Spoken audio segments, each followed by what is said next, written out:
By far, the biggest struggle that most online coaches struggle with is creating a world class offer, or in other words, a no brainer offer that can sell easily to their audience. Maybe you don't know how much to price your offer, maybe you don't know who to sell your offer to, but in this video, I'm going to be actually covering all that in detail and going over the troubleshooting techniques you need to know to crafting a world class offer that essentially can sell itself. All right, so let's get into why your offer sucks. There's a couple of characteristics of a bad offer. The first one is you aren't getting clients substantial results. You may be getting a lot of refunds even, which is pretty horrible, right? That's no way to scale a business. So if you see that you are working and onboarding clients and they're not really feeling like there's a big transformation, then that's one sign of a bad offer. You also may be struggling on sales calls. You might be having lower than a 30% close rate. And think about it this way. If you're getting on calls with people and having to force your offer or product down their throats, chances are it's not a world-class offer and your offer probably isn't that good. Then you also might be battling between target audiences as well that you kind of want to outreach to or share your product with. If you're getting on calls and every few weeks you're changing who you potentially want to work with, maybe you're trying to target one demographic and then you feel like I'm selling this offer to them and they're not buying it, maybe I should change it to another demographic, and you're kind of battling between different target audiences, that's also a sign of just not a really good offer. Right. So what makes an offer good? Right. So there's a lot of different things that we can pinpoint to, but I've kind of boiled it down to about three things here. One is understanding this pretty simple concept, right? Understanding the difference between a nice to have versus a need to have. Right. A world class offer, more times than not, is a need to have. Someone that you're marketing to needs this service if they're looking to overcome the issue that they're having. Let me give you a quick example. A nice to have is offering a service where we help redesign some of your graphics on your website. Right? It's a good service to offer. Many people invest in those types of services to redesign your website. But a need to have is I'm going to help you get more traffic to your website, which ultimately should land more sales or allow you to onboard more clients. Right? One is directly resulting into an increase in revenue or increase in sales. Another one we cannot really attribute to potentially improving your traffic or even growing your business, but we know it's like nice to have a nice little redesign or refresh, right? So it's why lead gen agencies are the most popular, or digital marketing agencies are the most popular on the planet when it comes to businesses, because everyone needs sales, right? Everyone needs leads, everyone needs business, right? So obviously that's just one spectrum of many niches. There's so many unique niches out there that you can find great success with. My point is, if you're really looking to scale a business or a service, you really want to make sure whatever you're offering is a need to have. And if it's not a need to have and it's a nice to have, you got to really make sure you are positioning it really well to that prospect. And you should be really good at sales, or at least have someone good in the sales position. And also case studies really help. A good offer can also sell by itself, right? I remember about maybe 3 to 4 months ago when I was launching a new offer, I was in Mexico with a couple of my clients and my business partner, and we're looking to launch a new offer, right? We love crafting new offers and tackling the market space to find new, unique ways to help people. And we launched a new offer, and it actually allowed us to test a couple different things. We launched a new offer, though, to a completely cold audience of people that didn't see us ever before in their life. And they came on the calls, we pitched our services to them, and they bought every time. And we're selling a $10,000 product. It was really easy to sell that product because the product sold itself. These guys didn't know who we were. We didn't have the best case studies for that particular offer at the time, but they still bought because whatever we were presenting to them was so good and on its own, right? So the product sold on its own merits based off of what we're delivering in that product, because it was a need to have, right? So a good offer can sell itself. The offer should have a clear transformation and a clear mechanism and a clear roadmap, right? So how are you going to really sell a service to someone if they're not really too sure? They don't have clarity on how you're going to get them from point A to point B. On sales, you never want to focus too much on a mechanism, but you do want to make sure that there's a clear roadmap on how you're going to get someone to where they want to get to. Because if they're not too sure or certain on that, they're probably not going to want to work with you. We're going to revisit how to actually structure your offer in a moment, but I'm going to quickly breeze through this, what we call content foundation worksheet, right? So this is actually a worksheet we use for all our clients inside the DBA Mastermind program. If you're not familiar, we offer a service where we help coaches and consultants scale to $20,000 to $50,000 a month, essentially helping you onboard 1 to 3 new clients every single week inside your business. And this is just one of the many tools that we use to help you really craft a world-class offer, because without that, you're not going to be able to onboard new clients consistently every week, right? So I won't spend too much time on this. I'm actually going to be leaving a copy down in the description of this video. You can feel free to get that. We review different strategies and trainings every single week in our Facebook group. So also linked in the description of this video, you can feel free to join our Facebook Facebook group. But yeah, so a couple quick things to address here. This sheet is broken down, and I'm going to slightly put myself here. The sheet's broken down into two different segments. The first one is understanding your audience. Most people don't even really have a good concept of their target audience because they've never done market research before. They're out there creating a product or selling a product or service that they assume their target market wants, but they haven't really defined that to be true, right? So we used to live by a motto, sell before you create. Meaning you want to go out to the marketplace, understand your target audience, and try to sell a particular product or service to them before you actually make it and see what is the demand for that service. If it's great, there's a lot of people interested in wanting to work with you, great. You can start a launch date and onboard new clients in. But if you go to the marketplace and say, hey, I'm offering this new service and no one really bites on it, you know that the marketing and the product itself probably isn't that great. So that's why we like to do a little bit of market research. So a few questions that we like to understand. One, what is your I help statement? Right? Your I help statement should be clear and concise. I help target audience achieve ultimate goal without common pain point.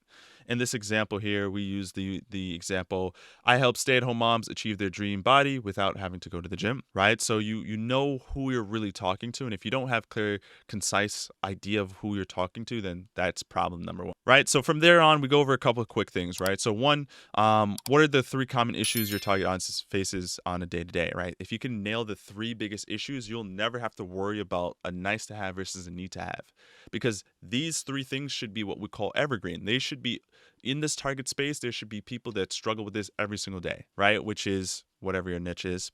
Why are they struggling with this issue? This is very important. This is probably one of the biggest questions that you need to figure out as soon as possible. If someone's struggling with something and you know what they're struggling with, the next thing to figure out is why are they struggling with it, right? I remember getting on sales calls and just simply asking people, hey, you're struggling with this issue. Why though? Why haven't you overcome this issue? Most people are smart enough to know why they have the problem, but the strategy here is not just getting them to understand that, but getting them to admit why they're struggling. So for this exact example here, if I help stay-at-home moms achieve their dream body without going to the gym, they might be struggling with a few things, right? Like time, accountability, and understanding, right?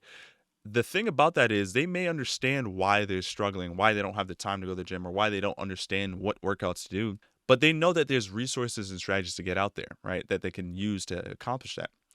But when you sit down and ask them why are they struggling with it, a lot of the times they're going to put a little bit of blame on themselves and realize that, like, I just haven't had the accountability. Most services comes down to accountability, by the way. So what you're going to be doing here is making sure that you have a clear, concise reasoning on why people struggle with what they struggle with. From there, describe some of the emotions that they're feeling while they're struggling, right? So for this example, lack of confidence, stress, physically weak, those are just some three common emotions.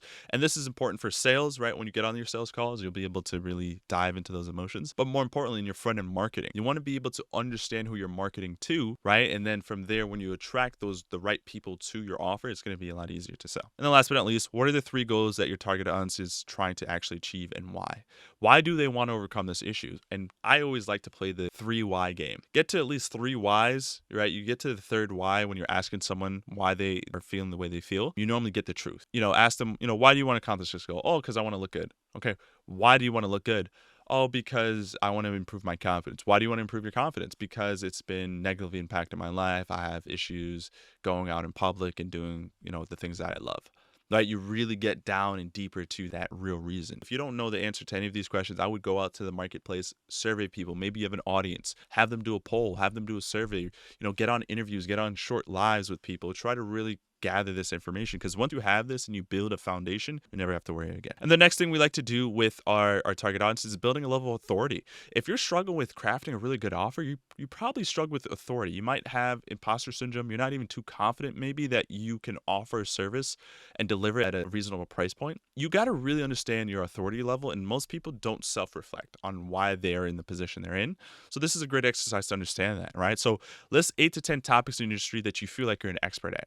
You should have at least 8 and even more than that potentially. And if you don't feel like you have 8 solid topics, you need to do some soul searching and figure out what you need to be better at, because 8 topics is a good understanding. And maybe you only need to deliver on one of those 8 things. That's fine. But you should be able to list like 8 things that you're comfortably able to say, okay, I know how to help people lose weight. I know about dieting. I know about mindset. I know about strategy. I know about consistency. I know about scheduling a routine. Like, you should be able to feel confident in that. And maybe there's only one thing you'll help people accomplish, but you should have that level of authority so you can market and sell your your offer at different angles. List 3 to 5 struggles that you had to overcome the last 1 to 3 years.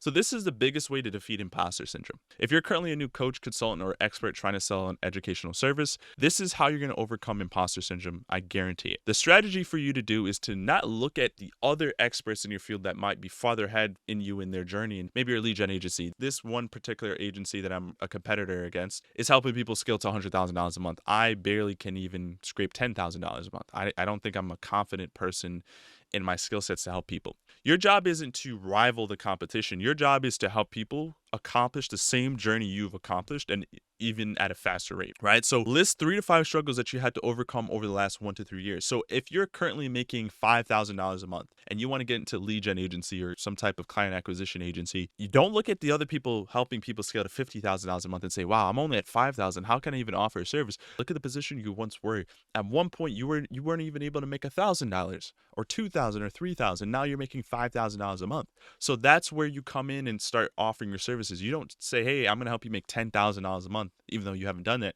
You say, hey, I'm going to help you become a beginner to making $2,000 or $5,000, right? So what I'm essentially getting at here is you're going to offer a service, or your offer should be something that you've already done. You don't need to have done it 100 times, right? You just need to have overcome a particular issue or struggle that you've had in your life. And now you can then go back and offer that as a service to others. That is the number one way to defeat imposter syndrome. Normally, 9 times out of 10, imposter syndrome comes when you're looking and comparing yourself to other people that are farther in the game than you are. Everyone's journey is different, right? So you may be at one part of your journey and you think that, okay, where I'm at is not good enough, but there's someone looking down right now or looking up to you that wants to get to where you are. And it might not seem that substantial to you now, but think about where you were 3 years ago, 1 to 3 years ago. Your younger self, or I guess your older self back 1 to 3 years ago, would be very proud of where you are now. I guarantee it. Because as people, we evolve, and you wouldn't be looking to get in the educational space if you haven't come a long way. So next, to wrap up here, if you were to go back and you were to, you're just 1 year ago, provide 5 things that you would do differently and why. This is another really good technique, right? So you're training your brain to realize, 1, how far you've come, 2, re-evaluating the certain mistakes you made and the things that you did to overcome those mistakes. And then 3, you're getting in that kind of educational coaching mentality and saying, okay, this is the younger version of me. What would I do differently? That's how you start building the confidence and start understanding how you're going to help others as well, because now you've gone through that journey. You've realized what you've gone through. All right. So to wrap up here, how to structure a great offer: get clear on your transformation, get clear on your target audience, and then really understand the exact steps required to accomplish the transformation you're looking to sell to people. That's it. That's all you need to do to become very successful and launch an amazing coaching offer. With that being said, guys, I hope you guys enjoyed this video. I have more trainings and value on the way, so make sure you subscribe if you haven't already. In the description of this video is a free community Facebook group where you guys can join, ask questions. We do lives almost every single week. So click on that link, join in, and I'll see you guys in the next video.